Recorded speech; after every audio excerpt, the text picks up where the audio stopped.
Assalamualaikum warahmatullahi wabarakatuh. Perkenalkan, nama saya Nabila Faizatul Zuhriyah. Saya dari Prodi Bimbingan Konseling Pendidikan Islam Universitas Bunga Bangsa Cirebon. Di sini saya akan menjelaskan tentang teori kepribadian menurut Ivan Pavlov. Tunggu apa lagi? Biografi.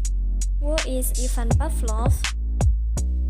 Ivan Pavlov lahir pada tanggal 14 September 1849 di Ryazan, Rusia.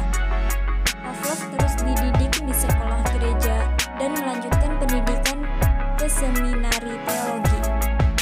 Pavlov lulus dengan gelar sarjana kedokteran dengan bidang dasar fisiologi. Pada tahun 1884, ia menjadi direktur Departemen Fisiologi pada Institute of Experimental Medicine dan memulai penelitian mengenai fisiologi pencernaan. Sebenarnya, Ivan Pavlov bukanlah ahli psikologi. Bahkan, ia anti dengan teori-teori psikologi karena dianggapnya kurang ilmiah.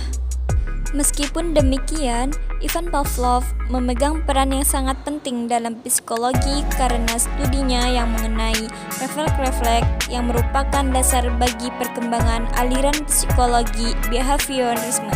Ivan Pavlov terkenal dengan teori pengkondisian asosiatif stimulus respon. Pandangan yang paling penting adalah bahwa aktivitas psikis sebenarnya tidak lain dari rangkaian-rangkaian arif seks belaka.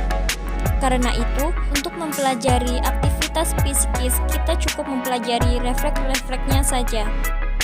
Eksperimen teori belajar Ivan Pavlov. Dalam eksperimennya, classic conditioning adalah proses yang ditemukan Pavlov melalui percobaannya terhadap anjing, di mana perangsang asli dan netral dipasangkan dengan stimulus bersyarat secara berulang, sehingga memunculkan reaksi yang diinginkan. Mari kita lihat gambar berikut. Gambar pertama, jika anjing diberi sebuah makanan, maka secara otomatis anjing tersebut akan mengeluarkan air liur.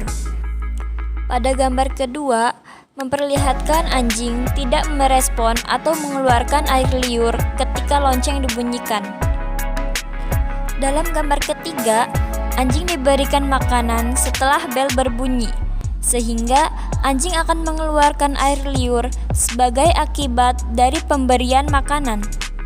Pada gambar keempat, setelah pelakuan ini dilakukan berulang-ulang, maka ketika bel dibunyikan tanpa dihadiahi makanan, secara otomatis anjing tersebut akan memberikan respon berupa keluarnya air liur. Pavlov mengemukakan 4 eksperimental akuisisi dan penghapusan. Yang pertama, stimulus tidak terkondisi. Suatu peristiwa lingkungan yang melalui kemampuan bawaan dapat menimbulkan refleks organisme. Contohnya adalah makanan. Yang kedua, stimulus terkondisi merupakan suatu peristiwa lingkungan yang bersifat netral dipasangkan dengan stimulus tak terkondisi. Contohnya adalah bunyi bel. Yang ketiga, respon tidak terkondisi merupakan refleks alam yang ditimbulkan secara otonom, seperti mengeluarkan air liur.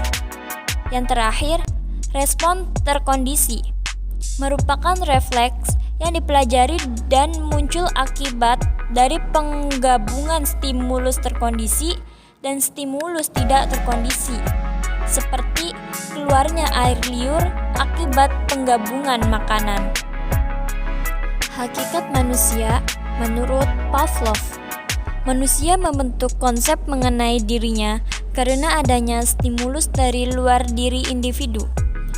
Individu tidak memiliki daya untuk menentukan konsep dirinya tanpa adanya stimulus dari lingkungan. Implikasi terhadap bimbingan dan konseling.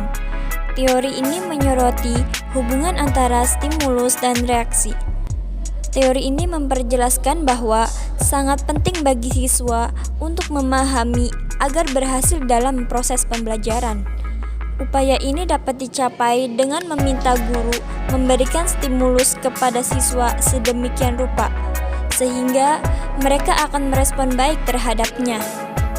Sebagai penutup, ada sedikit kata, belajar merupakan suatu proses perubahan yang terjadi karena adanya condition yang menimbulkan respon, menurut Ivan Pavlov. Demikian presentasi saya mengenai teori kepribadian menurut Ivan Pavlov. Kurang lebihnya mohon maaf, semoga bermanfaat. Terima kasih. Wassalamualaikum warahmatullahi wabarakatuh.